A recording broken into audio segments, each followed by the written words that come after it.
and gentlemen,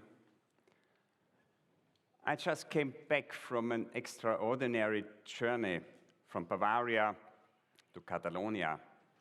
1,300 kilometers, 6 weeks, with a team of 18 mostly young people willing to give up comfort and to push their limits. What we intended to do was even more ambitious. We wanted to go twice as far to Andalusia, 2 months journey as we did the 2 years before. But this year, circumstances forced us to end up earlier. I will tell you more about this journey. But now let me ask you a question.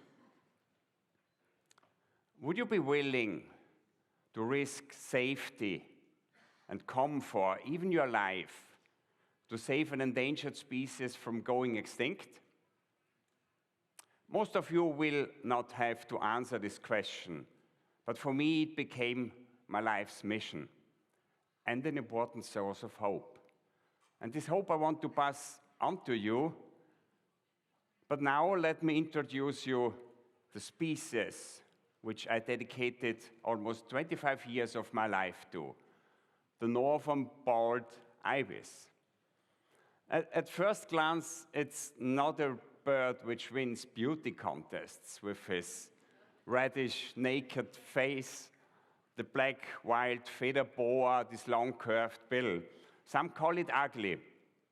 I call it exotic and magnificent. Do you agree with me, or do you silently think it's a little bit odd looking? Anyway, this doesn't matter. What matters more is that this is an extraordinary bird, even a mystical one. Throughout his historical range, it became a symbol of hope. Already millennia ago in the old Egyptian kingdom, it was the depiction of Ak, the mediator between the world of living and afterlife. In the Middle East, it was believed to lead the pilgrims because the birds left their nests in autumn towards Mecca. And in the Christian methodology, it is the bird which Noah sent after the flood has gone, a silent messenger that life will return. But at the end, all this methodological significance was not at the defense. Human appetite won out. The bird was highly valued as food and heavily hunted. And in Europe, it was exterminated already in the early 17th century. In the 20th century, most colonies in the Middle East and Africa went extinct, not only because of hunting, but also loss of habitats, use of pesticides, the deadly hazard of electric power lines. Zoos eventually succeeded to breed the birds, offspring of Moroccan colonies, but in captivity, the natural cycles of the birds were interrupted. A species which once crossed the skies in Europe, the Middle East, and Africa was gone, a lost line in the evolutionary web of life. When I first met the species, I was a young biologist at a remote research station interested in animal behavior and cognition. Colleagues of mine started to hand-raise tiny ibis chicks. They kept them free-flying to investigate their social behavior. But soon we made an astonishing discovery. Even after generations in zoos, the birds still felt the urge to migrate. They left unexpectedly in early August, but they flew in wrong directions, even north. Most of them died. In nature, these young birds follow their conspecifics to the wintering site, but these birds had no such teachers. So somehow we had to step in as their guides, but how? This question didn't let me go. And then I saw a Hollywood movie, Fly Away Home, which is based on the true story of American naturalist Bill Leishman, which trained Canada geese to follow him flying in a microlight. And I asked myself, if it works with geese, why not with ibises? Can we, for the first time in history, reintroduce a migratory species by establishing an entirely new migration route? We assembled a dedicated team. We raised zoo-hatched chicks. We lived with the birds. We fed them. We wore yellow clothes so they could easily recognize us. The birds became imprinted on us as their parents, and we trained them to follow our call. Come on, ibis, come on. Meanwhile, I also trained as a pilot, not for adventure, but to lead the birds. And then came flight school for the birds and for me. I was a rookie pilot at that time, made a lot of mistakes. My plane was tossed by thermals like a leaf. I was forced for emergency landings. I even once crashed into a cornfield, and the birds struggled too. It was confusion at start of raptor attacks, collisions in the air with the microlight, even deadly ones, but we didn't give up. We tried again, we learned, we improved. And finally, after years and hundreds of flight kilometers, it worked.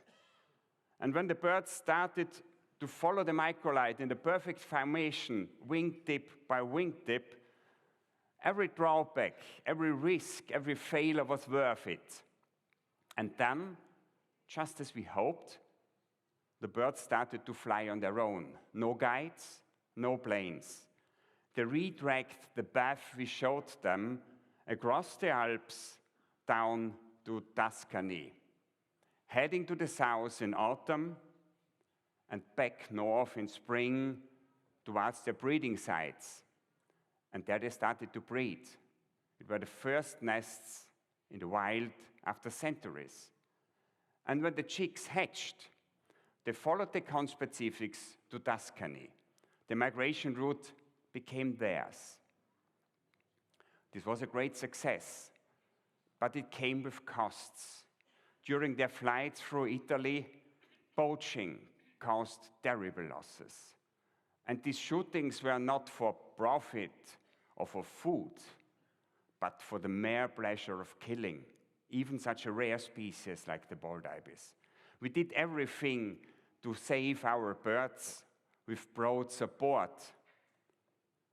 Bald ibis became a flagship species in Italy, indicating the grave threat of poaching to biodiversity. And then slowly, things changed. Poaching decreased slightly, and the population could grow to almost 300 birds, almost big enough to survive on its own. After 400 years, we achieved what seemed impossible. The bald ibis returned to Europe's skies, and it became again a symbol of hope. But then, the world around us started to change.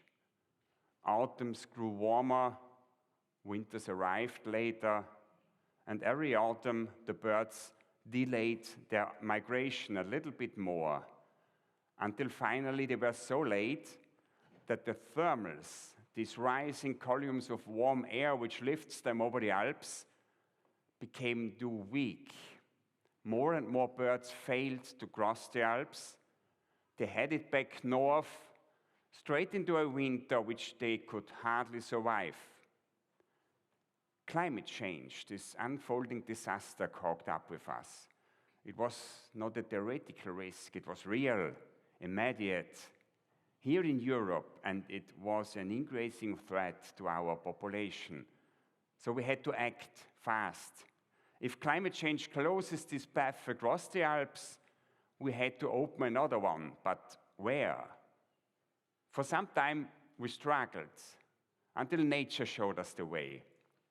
A young bird, Ingrid, tagged with a GPS, flew the entire way from Bavaria to Andalusia, and it bypassed all the significant mountain ranges. This was it, the perfect route, but it was long, really long, 2,700 kilometers. At first it felt overwhelming, even impossible. But yet we made it real. In 2023 and 24, we led a total of 68 juveniles to Andalusia. It were difficult journeys. We faced heat waves and strong winds, raptor attacks. But we kept going because survival of the population depended on us. And in 2025, we aimed for a further migration to Andalusia. We were highly motivated. But this year, everything was different. The birds didn't follow the plane. They refused. They had it back. We were really lost, desperate. But again, we didn't give up. For 6 weeks, we tried really everything. But even proven methods from the past, like selecting only the most reliable birds for the flights, didn't work. And finally, we had no choice. We had to take the birds in boxes and transfer them from airfield to airfield. And finally, we ended up not in Andalusia, but in Catalonia, in the far northeast of Spain. By every external measure, we failed. But strangely, it didn't feel like that. Rather, the opposite. Because when everything collapsed, we were forced to question ourselves and to rethink established methods. And we came up with new ideas, with improvements, like enhancing the call of the foster parent, "Come on, ibis," with a flashing light. This will help us in the future to avoid drawbacks.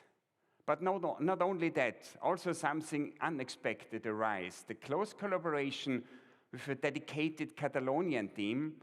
Together we will establish a further colony in Catalonia, and it will be a further place where our birds can winter safe and well protected. So the project is ongoing, not without drawbacks, not always as planned, but we keep going flight for flight, step for step, towards survival of this magnificent bird. But the project is not only about the birds, it's also about the people which keep it going, about the values it represents. And this is the lesson of the ibis. If vision, science, and deep emotional commitment comes together, even the seemingly irreversible can't be reversed. And hope can arise in a world where fear and doubt often feels much stronger than hope. At this point, I want to honor one of the most inspiring voices of our time, Jane Goodall, who passed away early this month.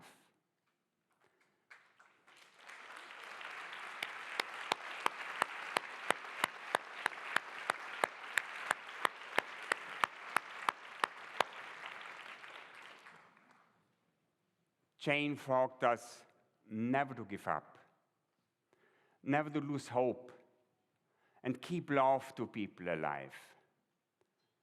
Her voice has fallen silent, but her spirit lives on. I feel it in the people and the young people which joined me during their migration. Their passion, their courage, their love for life, they are a real reason for hope. So, ladies and gentlemen, I ask you if you would be willing to take risk to save an animal species. It was not a question to be answered, rather to be felt. I don't want you to fly in a tiny little microlight with birds.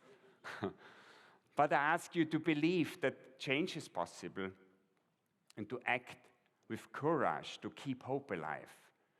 Because hope is not just a feeling.